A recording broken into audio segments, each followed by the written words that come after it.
You know what time it is. It's time for another episode of the 7 and a Hook Podcast, the world's premier sports betting podcast. Your source for the best information and insight when it comes to sports wagering. We cover it all because you bet on it all. So let's head up to the studio and get this show rolling.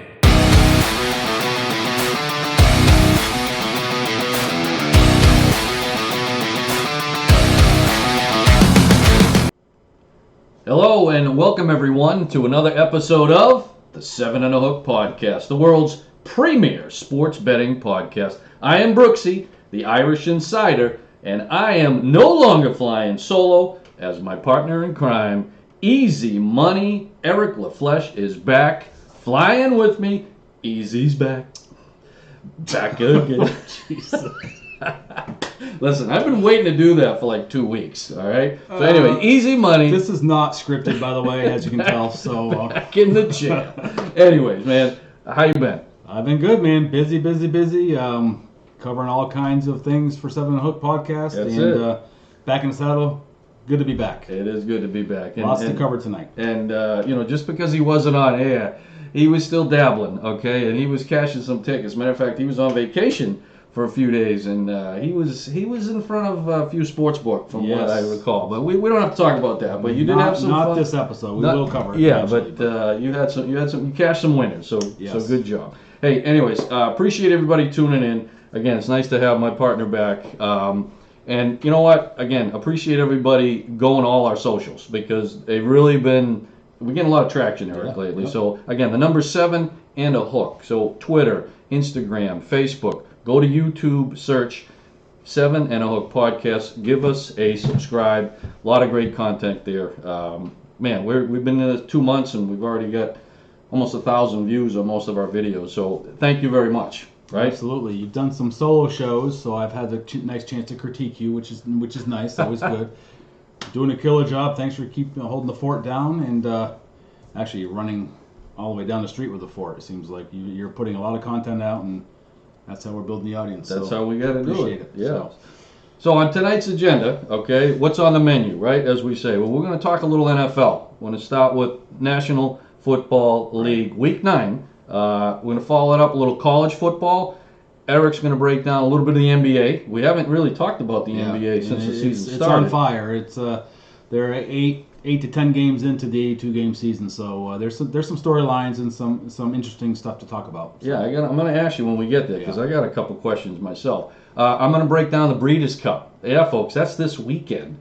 So I'm going to talk about the Classic, Breeders' Cup Classic, and then Eric's going to end the show talking a little boxing. Eric, who's fighting this weekend? I think there's a fight, Sweet right? Science, probably the biggest fight so far of 2021, and that is Sal Canelo Alvarez versus Caleb Sweet Hands Plant. It's to become, it's actually for the unified 168-pound title, undisputed and unified, I should say. That which doesn't really, if Plant pulls off the win, we'll talk about more about the odds later and the break down both fighters. It'll be the first in history for a unified and undisputed 168-pound super middleweight. So it's a lot. That's on Showtime pay-per-view this Saturday from the MGM Garden Arena.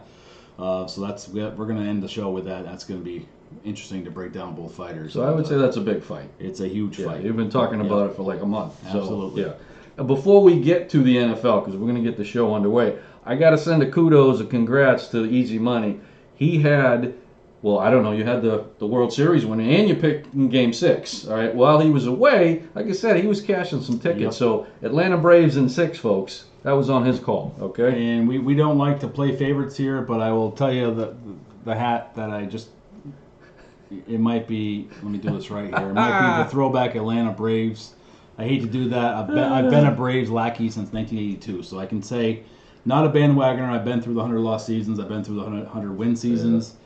Yeah. The fact that they only captured one World Series in the 90s when you had Maddox, Glavine, Smoltz, Steve Avery, and Mark Wohlers in the bullpen, it still baffles me to this day, but they did pull it off without their young superstar, Ronald Acuna Jr., who was out with a torn ACL. So this is how I look at the baseball season now that it's over. Everybody loves Mike Trout. Okay, everybody says Mike Trout's the heir apparent. His exclusive stats. There's a whole new stat system in Major League Baseball, like the last 5 or 10 years. There's OBS, which is on base percentage and slugging added together. Yeah. There's all kinds of stats that didn't really matter or didn't come into play 15, 20 years ago. And Mike Trout kills them all. But you know what? I look at it this way. Juan Soto, who's a unbelievable talent with the Washington Nationals, 22 years old, younger than my son who turned 23 today. Happy birthday. Yes, happy birthday, Andrew. He's 22. He already has a World Series ring with the Washington Nationals. Ronald Acuna Jr., the other young superstar in the National League, just received a World Series title. Yeah. Mike Trout, no World Series title. No. Mike Trout will never get a World Series title with the Anaheim Angels unless he goes to a different team or they start spending some money. So I look at it that way. You get two young superstars with World Series rings, which at the end of the day, that's what you play for, a World Series ring. You play for that ring to go, look at my ring. Yeah. Look at, I was on that team, and I love Mike Trout, but boy, it'd be a shame if he never is able to. They need to World build Series. around him, or he needs to leave. Yeah. So Because it's not money now, right? I mean, he's made all the money. I mean, so. but he's locked in, I think, for 9 more years with the I know. Angels, which is going to bring him to a little bit past his prime. I believe he's 29 or 30 right now. But anyway. Congratulations, Atlanta Braves, really. on your World Series victory over the Houston Astros. I saw it's funny, I saw a Onion, of course it's a satire site, and they had Nolan Ryan in uniform, and they said, Astros bringing Ryan out after 10,785 days rest. I laughed way awesome. too much at that. But that is funny. I love Nolan Ryan as well, but it was like... Anyway, congratulations, Atlanta Braves. Yeah, well, they probably could have used them, right? Yeah, they could have. Actually, it was their bats. I mean, their bats went pretty silent. But, no, all right, it's, so anyways, baseball's over. 8 months. It is. It was a great season. Congrats again to the Braves. Yes. And easy money for picking them in 6. All right, let's get to some NFL. What do you Absolutely. think? All right, I'm going to kick it off with my first spotlight game. I got the Houston Texans on the road to take on the Miami Dolphins. The Dolphins are favored by 5.5. Points total set at 46. All right, the Texans come into this game, folks, 1-7, and they're 0-4 on the road. Ofer, okay. Miami Dolphins 1-7, Ofer 0-3 at home. Okay, so Texans last in offense in the league. All right, dead last. They score 14 points a game. They're letting up 30. Miami Dolphins not much better, Eric. They're ranked 28th in offense in the league, scoring only 17 points a game, letting up 29. Texans offense, they're getting about 300 yards a game on offense. They're letting up almost 420 yards a game. That doesn't work. All right, Miami's the same way. Their offense is only averaging 319 yards of offense, letting up almost 420. Okay, all right. Both teams lost 6 in a row. Something's got to give here, unless it's a tie, but that isn't happening. Okay.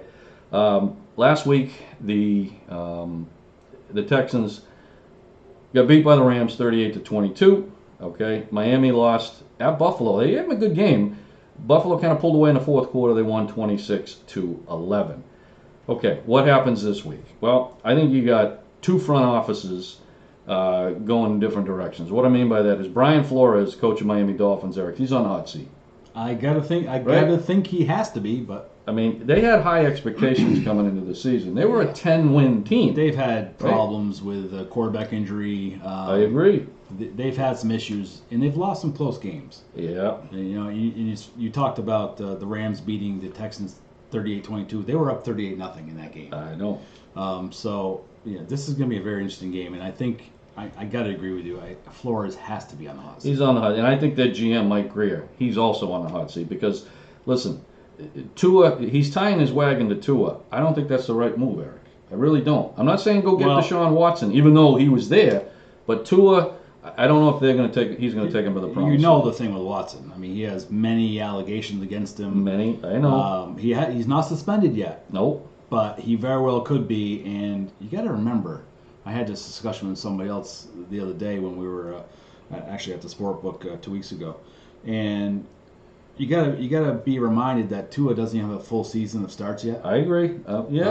Because of injury, which the bug. We could talk about that. He is sort of fragile already in the early going, but do you give, and you could say the same thing about Zach Wilson of the Jets here, with the Mike White deal. Do you give Tua time to mature? Does Flores have time for that? See, that's the question. I don't know. Okay. Who would be gone first? My the thing coach with or the Flores, quarterback? Quarterback's gone first. Okay. Actually, I probably said that prematurely. The players love Brian Flores. They do. Which does go a long way. If you have the player support, even if you're... listen. I'd have to go back a few episodes to our prediction show, but I think you and I both had the Dolphins 2 to 3, maybe even a 2 in the we had them over 9.5 wins, I think. Yeah, right. And it's like this start is really, of course, Tua was out. I think he's been out 2 games, but this really has put it's a question mark for the season for Miami right now. It is, but it might be beneficial for them because the Texans are coming in. That's exactly where I'm going with this. Listen, let's see. This is the game Miami gets it right. Okay, they're at home. Okay, I call it the curse of South Beach. All right, Houston really has nothing to play for. We've both been to South Beach. You can have some fun down there. Mm-hmm. I think they're going to have some fun in the sun. I'm talking about the Texans. This game, I think they're going to get rolled. I really do. I like Miami laying the 5 in the hook. And guess what? I like the over. Again, I see points in this game. Miami. The over is what? The over is 46. So I'm going over 46, and I'm taking the Dolphins to cover that 5 in the hook, Eric. Oh. Curse of South Beach. All right. I can't agree. I can't disagree with you. So you're counting on Miami scoring a little bit because I don't think Texans have the arsenal to score really. Nope. So yeah, I agree with you. I definitely think Miami's going to cover the 5 in the hook. Yeah, for sure. So I'm going to cover the Las Vegas Raiders traveling to the East Coast, to take on my lowly New York Giants. Oh yes. Okay, well Raiders, they're 5-2, 2 wins in a row, coming off the post John Gruden era. Giants are 2-6, and Giants are doing what Giants do. They're underachieving. But and the news didn't get any better today, folks, because Saquon Barkley was one of 3 Giants to test positive for COVID today. They're hoping it's a false positive because he has disclosed he is vaccinated and has been vaccinated for quite a while.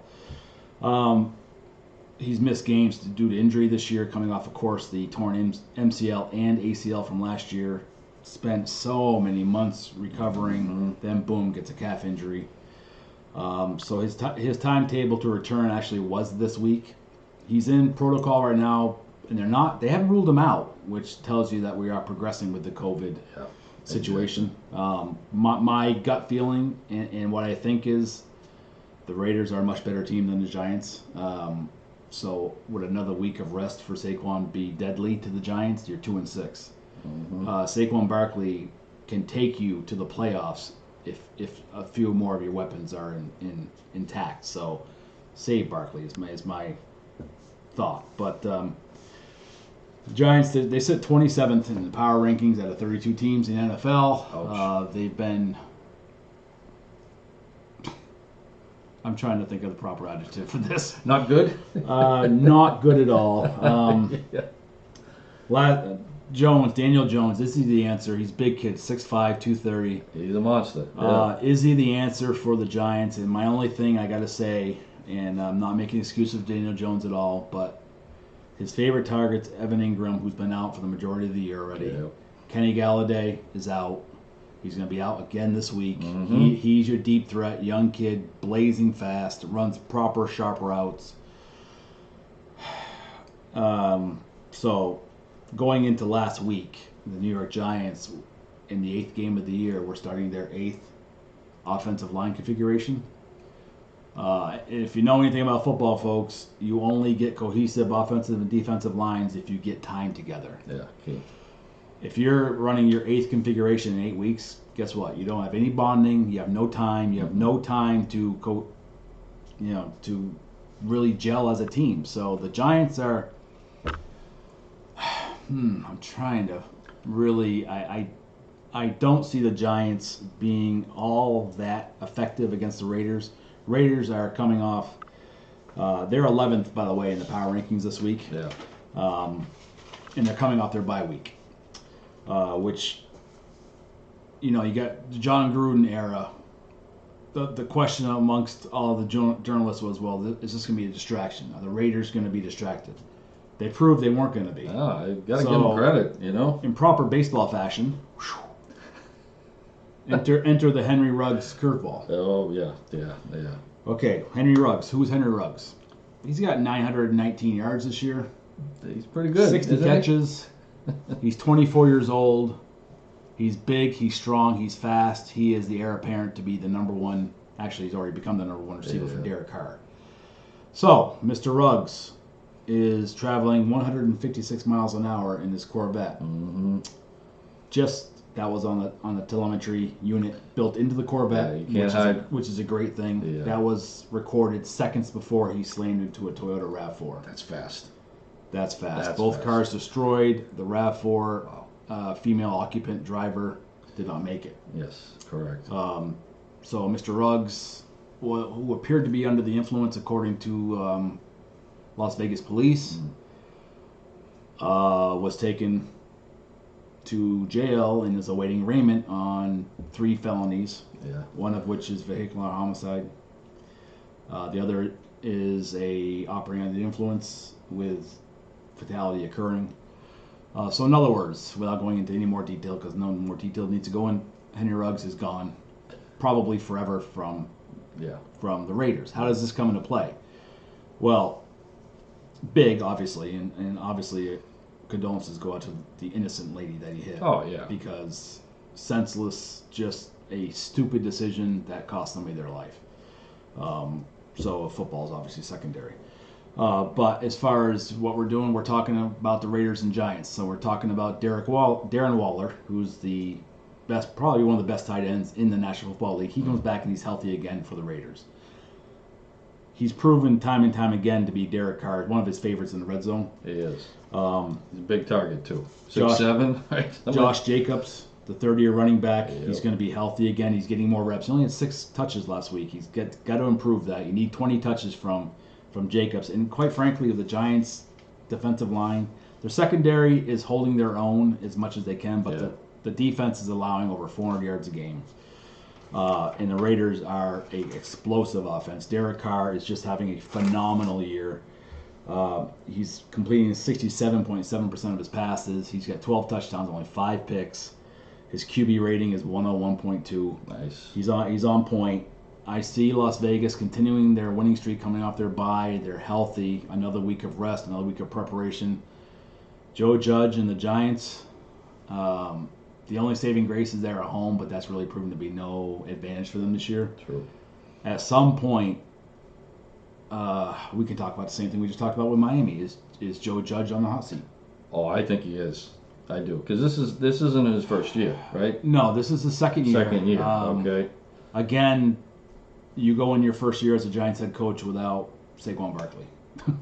without a he was top 3 in the league. When Barkley's healthy, you got Kamara, you have maybe Zeke or Dalvin Cook for Minnesota, and then you have Saquon. He's right in that conversation. So, what comes out of this? Well, the Raiders are which I can't believe this is the line here, but they're only a 3-point favorite against the Giants. Ooh, sneaky line. Over-under's 47. I'm picking the Raiders.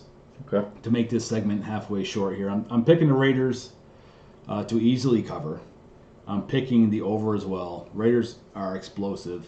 Giants have, in the last couple weeks, they have held their own as far as being able to score, but they're only averaging, they're averaging exactly 20 points a game. Yep. They're allowing 29. 29. So, yeah, there you go. They really have to improve on that, but cash that check for the Raiders. Raiders and over? Raiders in the over. All right. By a mile. I think they win the game by double digits. All right. And listen, folks, and as we always say, those that have tuned in, he's a G-man, right? He's a Giants fan. He's not betting with his heart. Always He's have betting been, with his but head. you got to bet smart. You got to follow the money. So, Yep. All right. So my next spotlight play, Minnesota Vikings on the road to take on the Baltimore Ravens. Ravens are Is that going to fake. go on all year? It is. It's become kind of my Just staple. just curious. Yeah. It's part of who I am now. In fact, when I'm driving around sometimes I found myself going, on the road, and then I quickly snapped my finger off.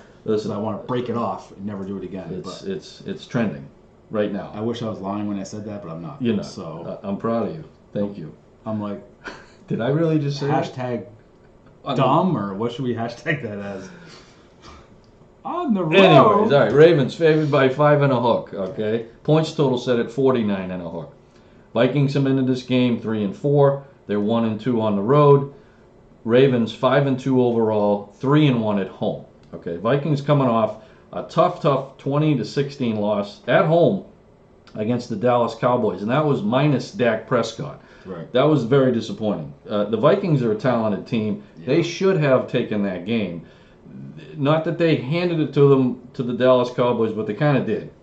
I really don't know what happened there. They weren't up for the game at all. Kirk Cousins is having a pretty decent season. He's got almost 2,000 yards passing, 14 touchdowns, only 2 picks. The rest of their offense isn't doing much, Eric. So again, I don't know if the Vikings are going to get that engine running. Not sure yet. I'll let you know at the end of this segment if I think they're going to turn it on or turn it off. Okay, Ravens, they're coming off a bye week. They got drubbed before they had a week off against the Bengals, 41-7. All right, the Ravens still sit atop the AFC North thanks to the Bengals losing this past week to the lowly Jets. Okay, listen, this is where I'm going to give my Brooksy a pat on the back because I had the Jets. Hang on, everybody. Thank you. Okay.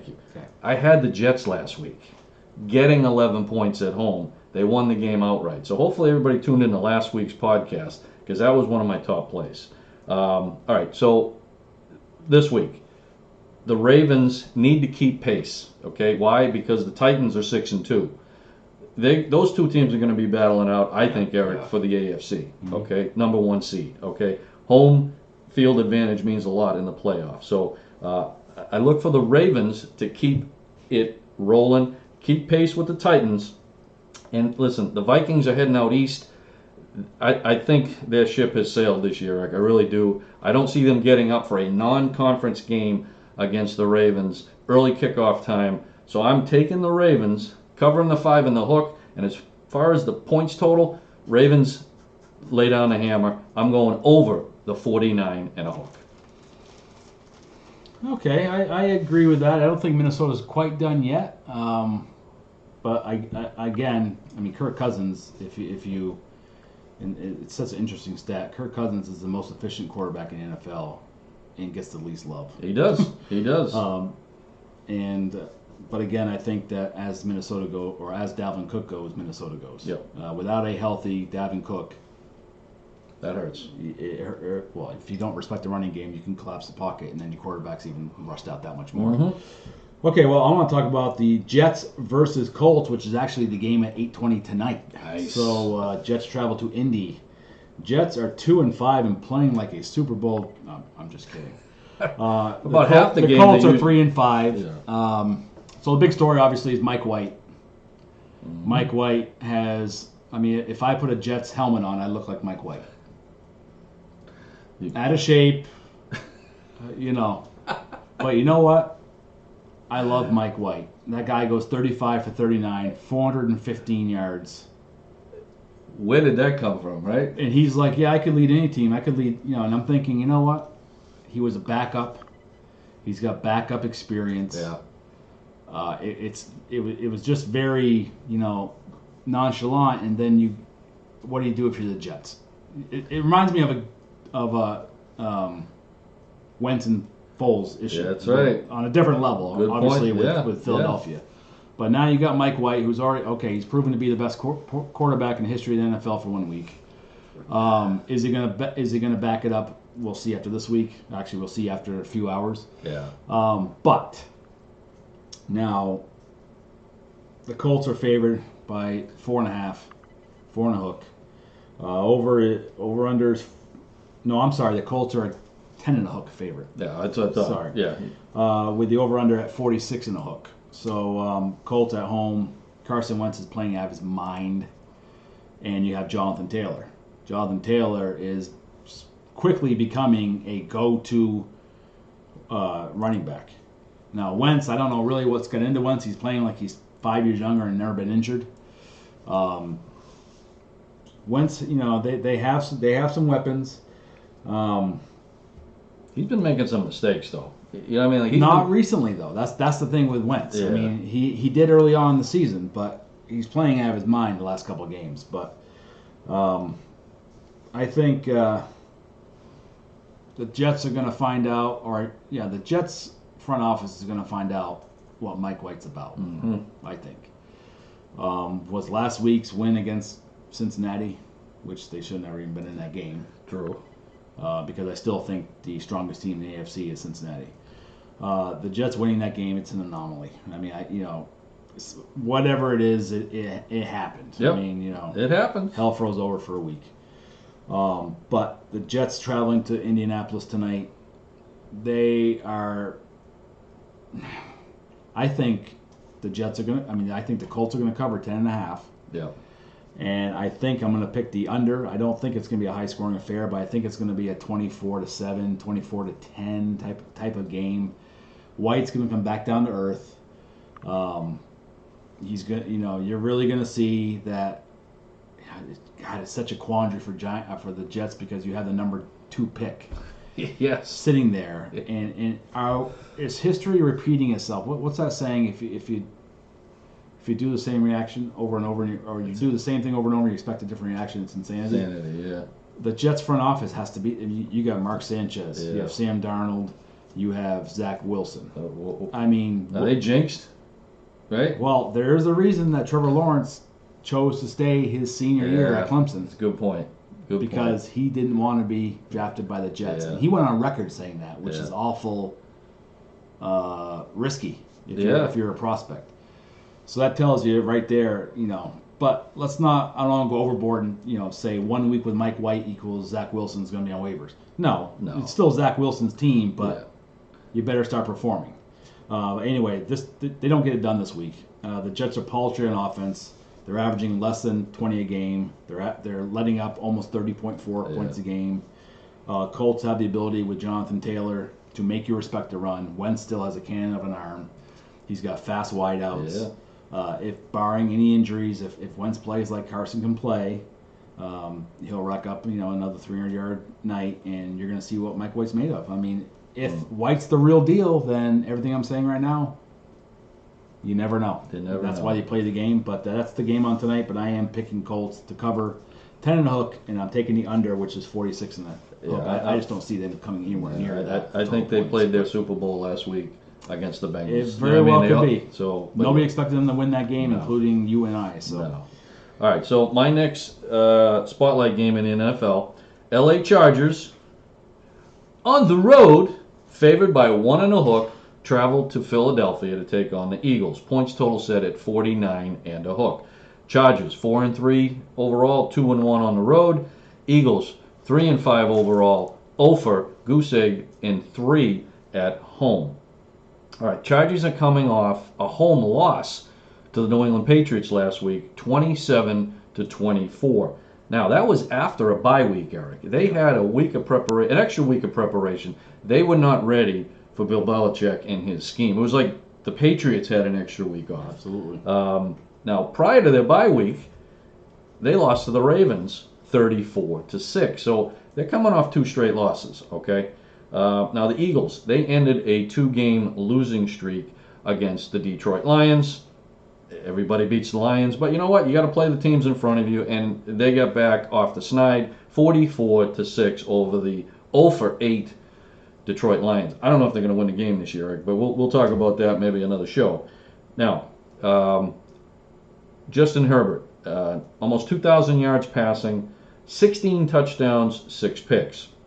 On the other side, Jalen Hurts, 1,800 yards passing, 10 touchdowns, 4 interceptions. All right, both teams' defensive backs are not very good, okay? I think you're going to see Herbert and Williams hooking up a lot, and I think you're going to see Hurts and Smith hooking up a lot. The defensive back for Philly are really bad.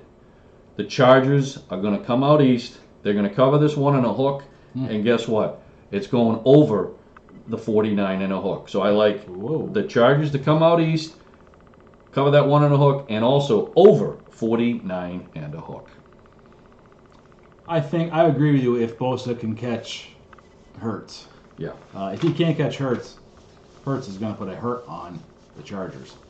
Boy, you're picking the over for 49 and a half. Huh? Yeah, that's a big number, I think, for them coming, but I think they're going to do it. That is a big number. Okay, my last game this week I'll be showcasing is the Denver Broncos traveling to AT&T Stadium to take on the 6-1 Dallas Cowboys, coming off, as you mentioned earlier, a big win at Minnesota with Cooper Rush as the backup quarterback. Yeah. Because Dak Prescott was still nursing that hurt, I think it's his ankle or calf injury that they needed just an extra week. And I think even some of the Dallas elite figured that they would be coughing one up in Minnesota. Minnesota's a good team. They're at home.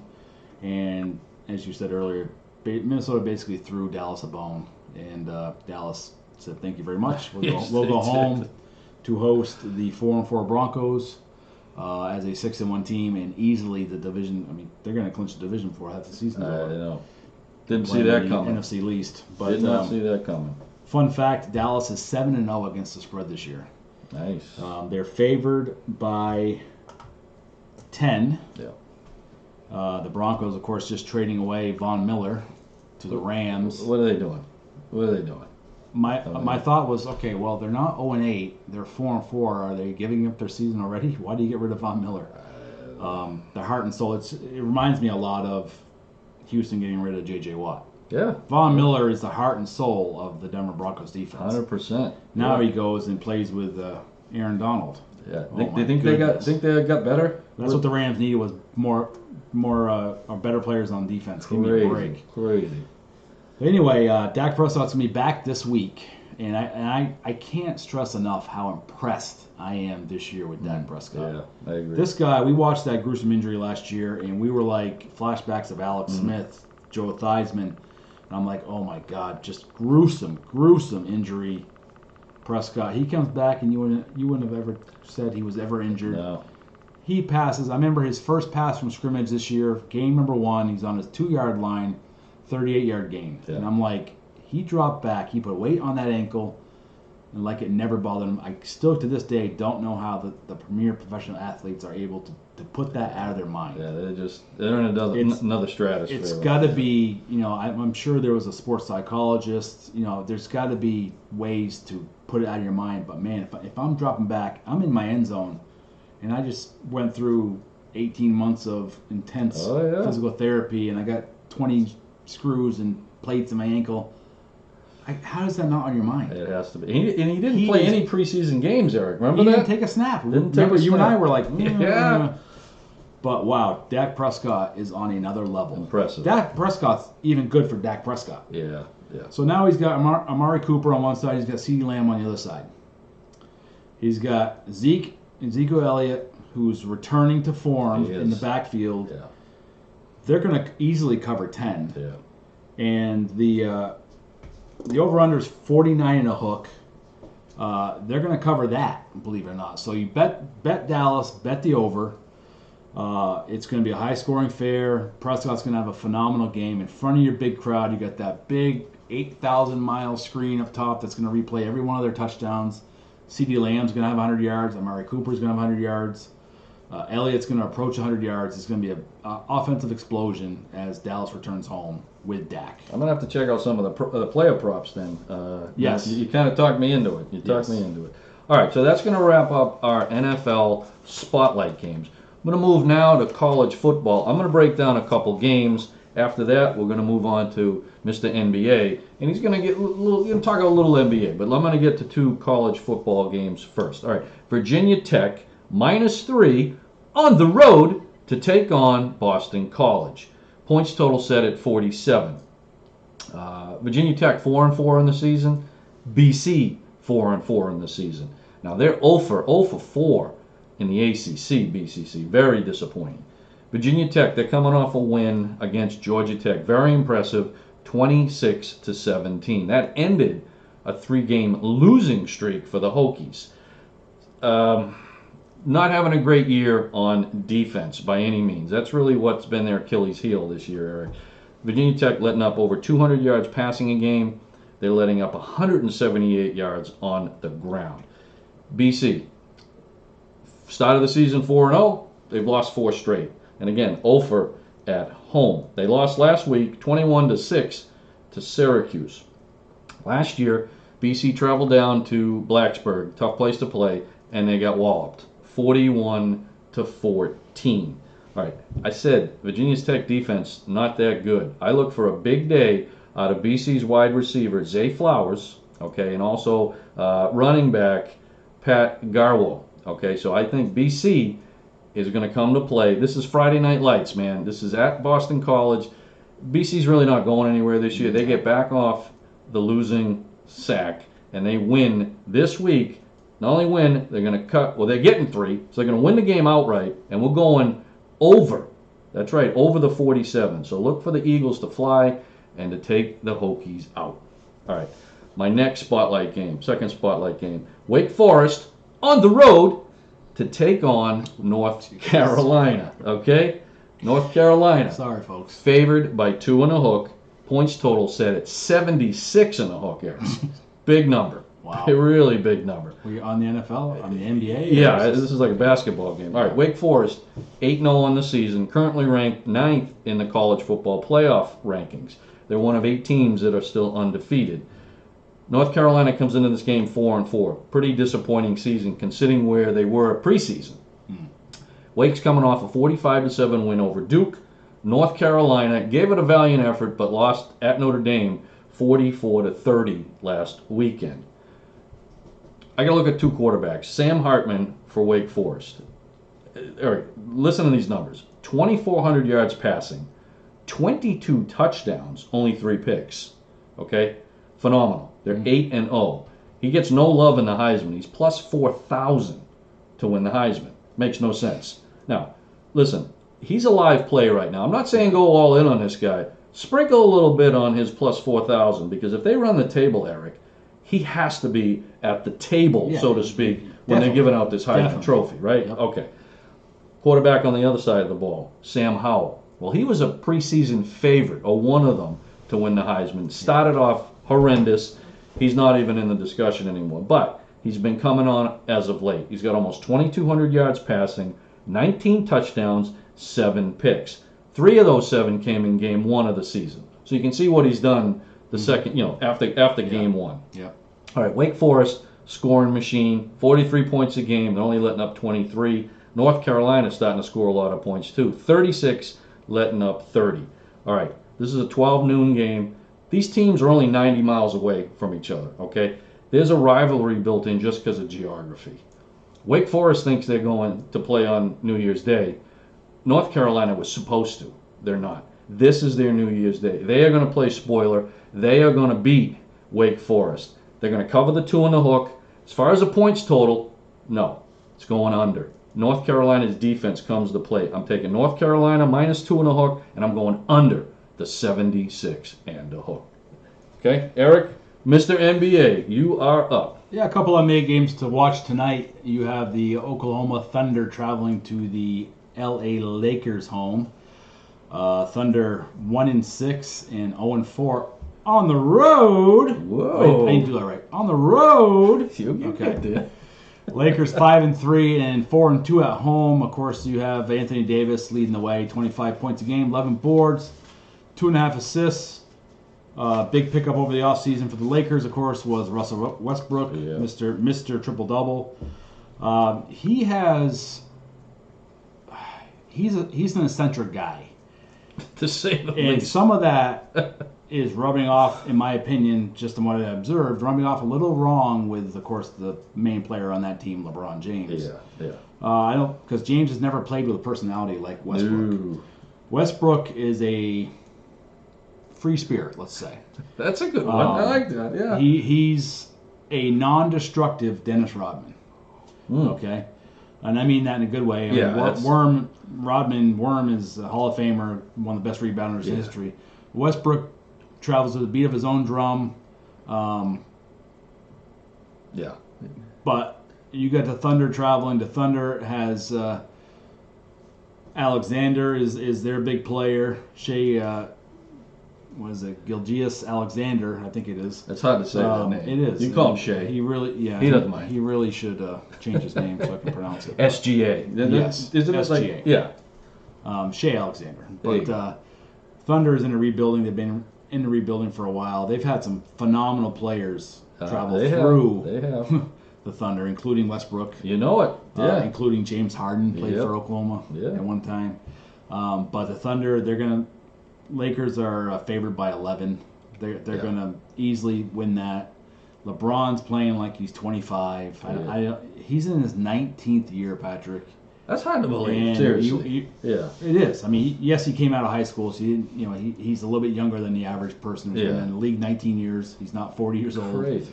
But he's 38, and he's playing literally at a level of a 25, 26-year-old guy. Yeah, he doesn't look tired, that's for sure. Westbrook will get a triple-double, although he's, his points, he's not averaging a triple-double. He's had 3 years in a row where he's averaged a triple-double, which is the first time in NBA history. But long story short, Lakers cover at home.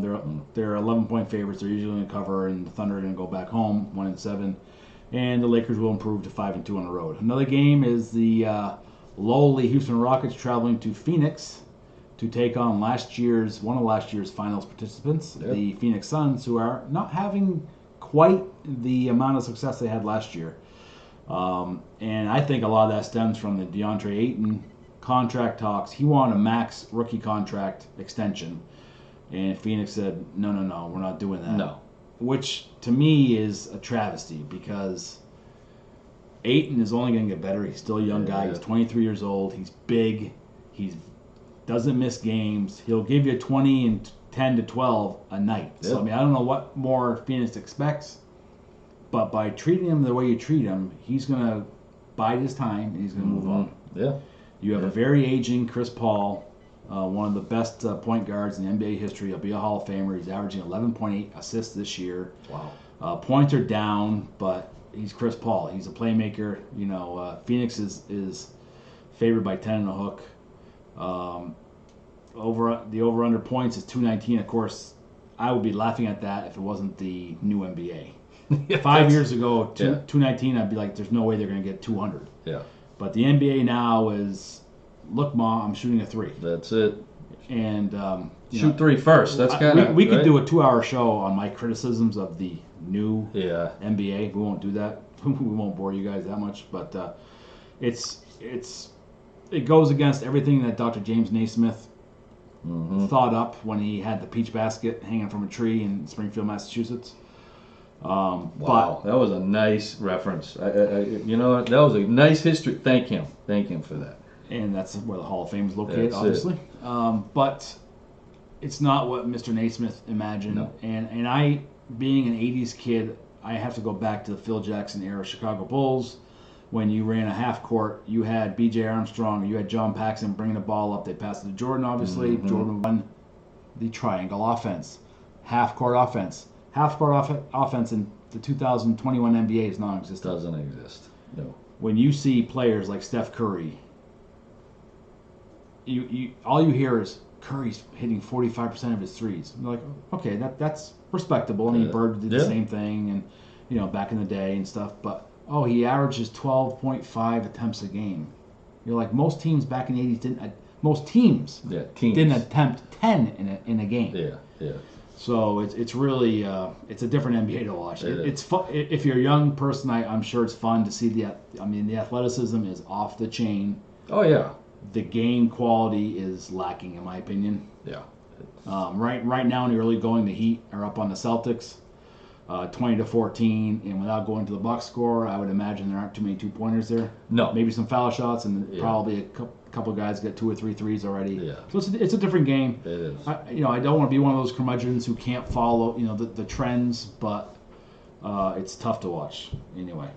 So what do you got? Phoenix tonight? I got Phoenix covering. Okay. I mean, the Rockets are a absolute mess. Yeah. So they're 1-6. They'll be 1-7. They're going to match the Thunder. Both teams are 0-4 away. They're both going to be 0-5. So. Ouch. So Lakers and you got Lakers and the Suns. Okay. Who are going to fight it out. Yeah. Towards the end, they're going to be with Utah, and There's a couple of teams in the Western Conference, but you watch for those two teams. All right, before I get to the Breeders' Cup, because we're going to talk some ponies tonight, I want us to stay on the NBA. I got two questions for you, all right? And, okay, first one is the 76ers. They're off to a 6-2 start without Ben Simmons, all right? Are they doing that in spite of Ben Simmons? Like, you tell me, why is that happening? I'm looking at the time right now. This could be a 4-hour show because 76ers, like the Atlanta Braves and like the New York Giants, have been my team since I was 9 years old. Yeah. Even though I grew up in Vermont, I don't know why that happened, but it was Dr. J. Actually, I know why. Dr. J was my guy. Yeah. Okay, so Ben Simmons, they're not winning despite Ben Simmons. They're winning, in my opinion, because Simmons is choosing not to play. Okay. All right. A lot of people love Ben Simmons, but to me, he's never going to be the Ben Simmons that every GM thought the Ben Simmons would be. Yes. He's never going to develop an outside shot. Okay? He is... The thing that is great about Ben Simmons is he's 6'10" with long arms, he can run the floor, can handle the ball. Yeah. And he has great eyes. If he could develop an outside shot, he'd be a perennial all-star. Yeah. And drop his attitude. He's got to, the Sixers... Was he just not practice it? Like, what? I don't get it. He is not suspended. He's choosing not to practice. He wants to be traded. The Sixers, and I fault the Sixers on this a little bit because they had some great offers. They had a couple teams that wanted to give them their first-round pick, plus the following first-round pick, plus Indiana, I think, offered him Wiggins, or maybe it wasn't Wiggins. Brogdon from Indiana. Okay. Brogdon plus a first rounder, and Celtics like, well, and Brogdon's an all-star. Yes, he is. And the Sixers, not Celtics, excuse me. Sixers were like, no, you know what? We'll take Brogdon and 2 first-round draft picks. Oof. And Indiana was like, no, you can go pound sand. We're going to give you an all-star for an all-star and our first-round pick. That was more than reasonable. Yeah. Sixers are winning because they're a good team. Yeah, they are. And here I'm not letting emotions come into this, but they are a great regular season team, if you get my drift. Yeah, I got you. They disappear. Joel Embiid disappears in the playoffs. Not stat-wise, but leadership-wise. Yeah, he missed. Yeah. They need a leader. I think as Tobias Harris goes, the Sixers go. Okay. I love Tobias Harris as a player. Obviously, I like Joel Embiid. He's got lots of skills, but if you ever watch Embiid play, the game's in slow motion. Yeah. So I agree. So is he done with this? Is Simmons done? Is he gone? Is he never going to play again for the 76ers? I don't see him ever suiting up again. All right, so that ship is sailed. Okay, yeah. Fair enough. Yeah. All right. So, and my last question before we get to is Kyrie Irving. Now, obviously, Brooklyn's 5-3 without him, and again, I don't want to get into the vax, non-vax, but that's why he's not playing. He's not vaccinated. What do you think he's going to do? Is he going to hold out and not get a $30 million payday? He's not playing home games. Regardless, you know what I mean? He's not there. Kyrie Irving is a cancer. So you think he's done with Kyrie the Irving net? was a cancer on the Celtics. I think Kyrie Irving will. What's he doing? I think he'll end up playing. With Brooklyn. I don't know if I'm not going to commit. He's going to have a change of his opinion on the vax or anything like that. I mean, you got to remember what we have with Kyrie Irving. We have a flat earth believing person. That's true. That is true. He's gone on record and saying, to my grave, there's no way the earth is round. Yeah, so he's kind of dealing with that. So he's in his own universe, thinking wise on some things. Yeah. I think that Harden, Durant, and some of the other Brooklyn players will get to him and say, we need you. We need you. Okay. But time will tell. If you see Kyrie Irving at a Brooklyn Nets home game, then you know that he got the Okay. Fair enough. He got poked. So I can't I don't think you a short answer. I can't give you a yay or nay. No, that's fine. I think that I hope. I don't know. I just wish that people would do more real. Research? Okay, fair enough. Now, I don't think Kevin Durant, he's almost averaging 30 points a game. Durant without having to give the rock freak up. Of nature. Right? The guy tears his Achilles, comes back, you would never even know it. He's again, freak of nature. So, all right, so let's move on to the Breeders' Cup, and then I'm going to hand it off to Eric, and he's going to end the show with some boxing. All right, Breeders' Cup this weekend, 1.25 mile distance, Grade 1. These are the cream of the crop horses. All right, ages 3 and up. Okay, it's at Del Mar, fast track. It's a $6 million purse. We're gonna just cover the classic. I'm not gonna go over the sprint or the turf, just the classic. All right, these are your 9 horses that are in the event. Tripoli, 15-1. Okay, he's gonna be ridden by Ortiz Jr. Express Train, 20-1. Big long shot here. Ridden by Espinoza. Hot Rod Charlie, coming out of the 3-hole, 4-1, ridden by Pratt. Essential Quality out of the 4-hole, 3-1, ridden by Saez. Knicks Go, all right, out of the 5-hole, 5-2. There's the money. The money's on Knicks to go. Knicks Go right now, ridden by Rosario. 6-hole, you got Art Collector, 8-1, ridden by Smith. Out of the 7-hole, the Stiletto Boy, 30-1, the longest shot on the board, ridden by Desmore Mo. Okay. Out of the 8-hole, Medina Sprint, 4-1, Medina Spirit, ridden by Velasquez. That's the Kentucky Derby winner right there.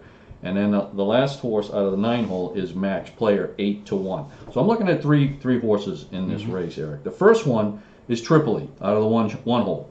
15-1. That seems like long odds, but don't sleep on this horse. John Sadler trained, okay, ridden again by Irad Ortiz Jr. This horse recently won at Del Mar in the Pacific Classic back on August 21st. Now, it was only 10 furlongs, but the horse ran away with it, okay? The 4 prior outings, 2 wins, 1 place, 1 show. This horse is in the money, okay? One bad outing October 2nd at Santa Anita, and the bad outing is where finished 4th. Right. Not really that bad. Now, speaking of the trainer, John Sadler. Well, this cat has won the Breeders' Cup as a trainer. The Classic back in 2018, the horse was Accelerate. Well, that horse won Horse of the Year. This cat knows how to train. All right?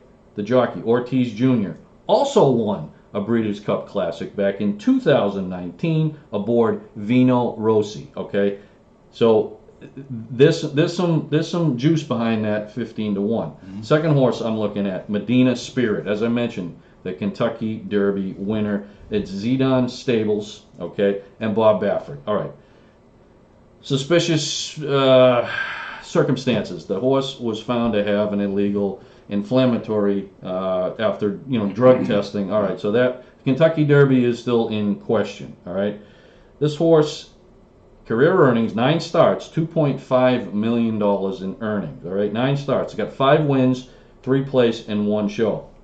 Eric, this horse sold for $1,000.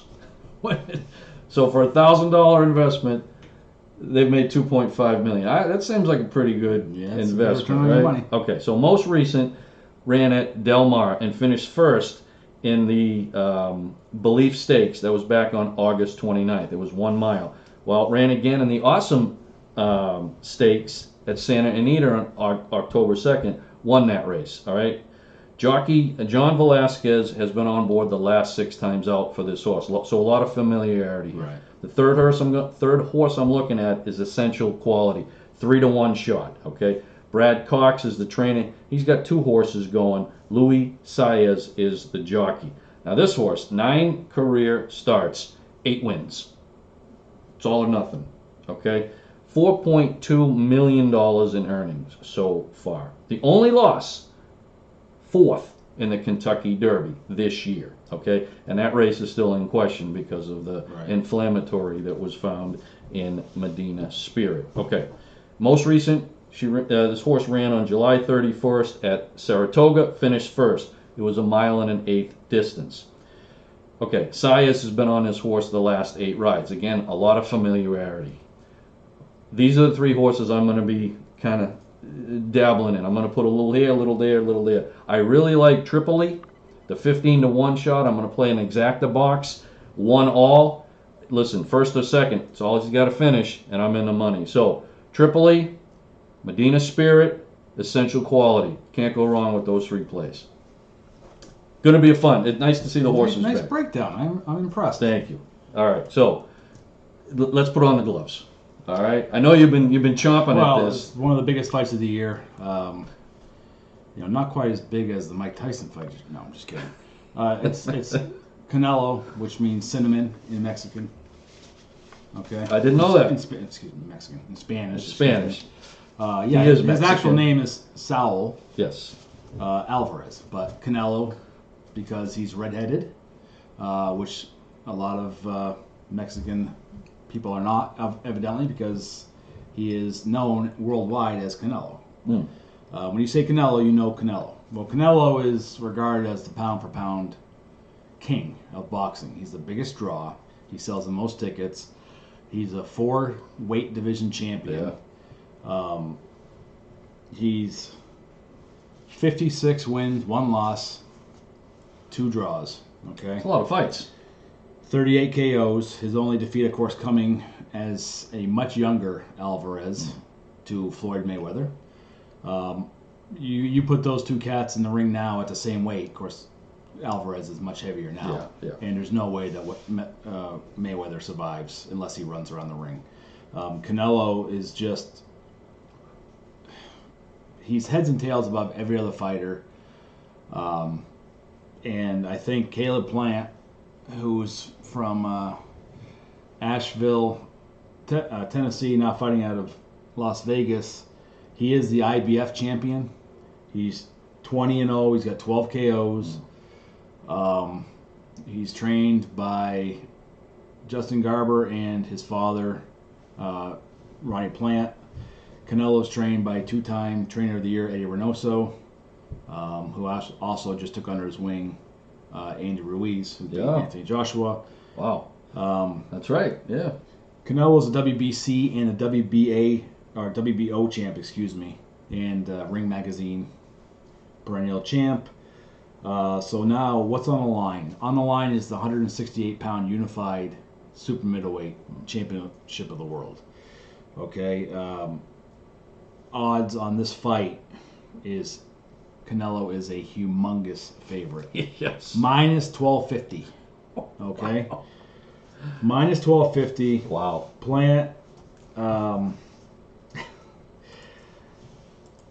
Plant's plus 1100. Now, do I think that Plant has a chance? Now, Plant has taken his training to a whole nother level. Okay, he's really amped up his training. However, when you're talking about Canelo, you're talking about discipline like no other fighter. Yeah. I don't think at this current time.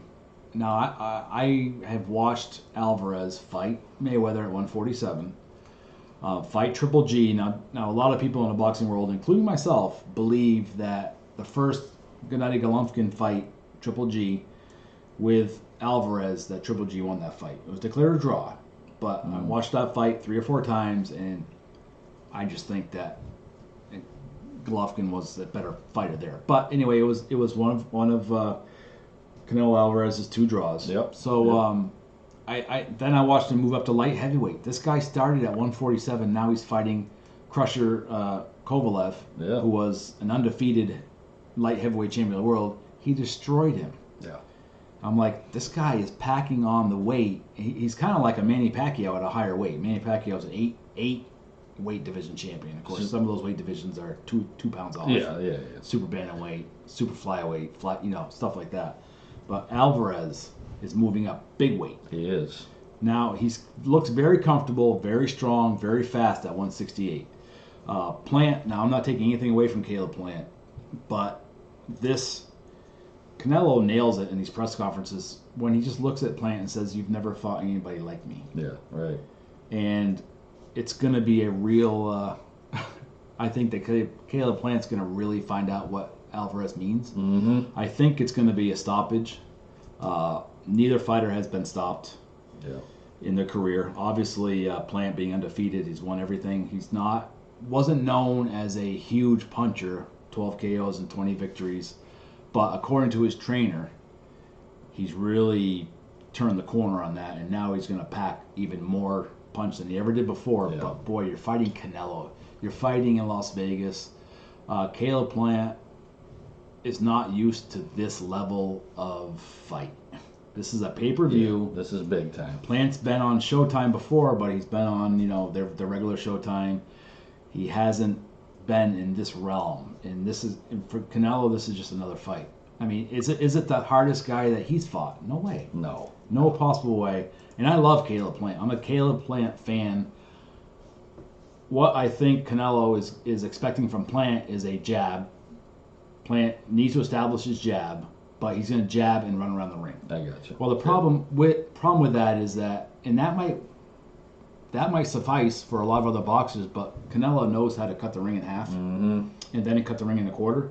And Canelo, if he lands, the body shots are just unbelievable. And I really think, there's some prop bets too. There, -160 for Canelo by TKO. Canelo by decisions plus 200. Yep. Plant by KO is plus 1100. It might be, you might sprinkle a little bit. A little bit, because I say what I think is going to happen with a fight, but you never know. We've seen so many things in boxing. Yeah. I mean, we've seen a left hook to the temple just cripple the strongest fighter. Yeah. So you can never say, there's no possible way. Of course, there's a possible way that Plant KOs Canelo, because anything can happen in boxing. But so that prop bet of plus 1100 might be a good little sprinkle here. Might be a little bit. Yeah. Okay. And the same odds are for Plant by decision. Right. So you see, Caleb Plant is a major underdog. Oh, he's a major underdog. Yeah. Much more than Billy Joe Saunders was. Canelo. Yeah. He beat him last December, or Callum. It's the same type of deal, and I think that Plant. I watched a press conference today, the last press conference. The weigh-in's tomorrow, and there was a little bit of doubt in Plant's eyes. Mm-hmm. You read a boxer by his eyes, and when you're press conference, and there was a lot of trash talking going up, and it got personal. It got very personal. Caleb Plant took it personal by saying some things about Canelo's mother. Yeah, that didn't go over well. Didn't go over well. No. He actually got a black eye because of it. Yeah. And it wasn't pretty. But there was a little bit of doubt, and I implore everybody, after you watch our show tonight, you want to stay on YouTube, and you can search that final press conference out and see what you think about, and drop us a comment. See what you think about Caleb Plant's eyes. There was a stare like, what did I get myself into? Whoops. A little bit. Yeah. And Canelo is just, it's, this is just. I'm just going to do my job. Canelo is attempting to unify this title in less than a year. That's crazy. After winning the first title. Wow. Of the 168. And the caveat to this whole thing is, everybody's talking about the upcoming fight with Caleb Plant and Canelo, but there's a little guy, and he's not little by any stretch, David Benavidez, which is waiting for the winner, licking his chops because I think Benavidez can beat Canelo.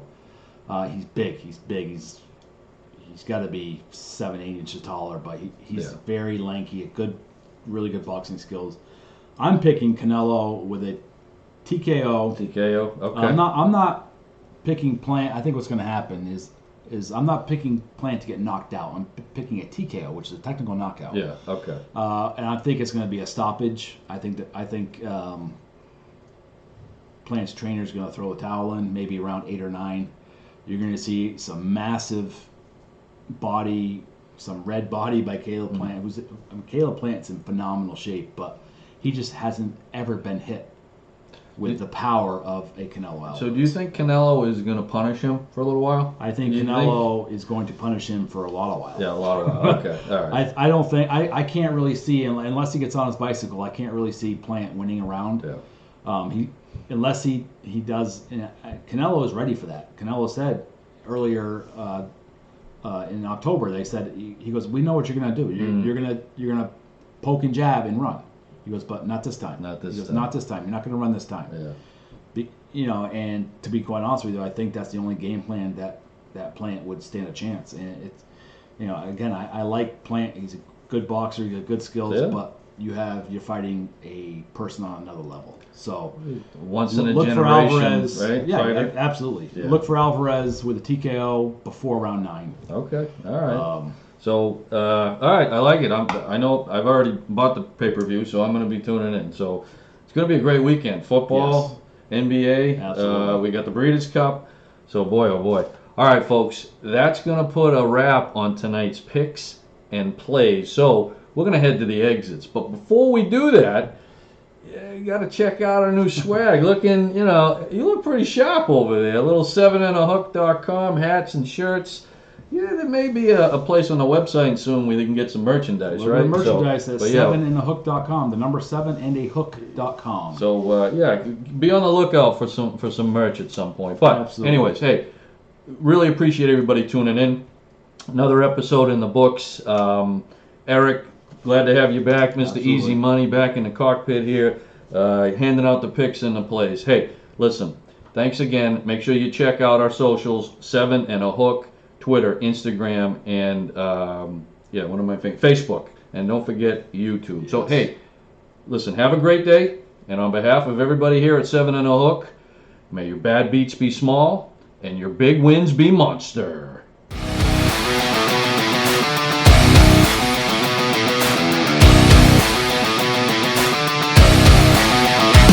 Thanks again for tuning in to the 7 and a Hook podcast. Until next time, may your bad beats be small and your big wins be monster.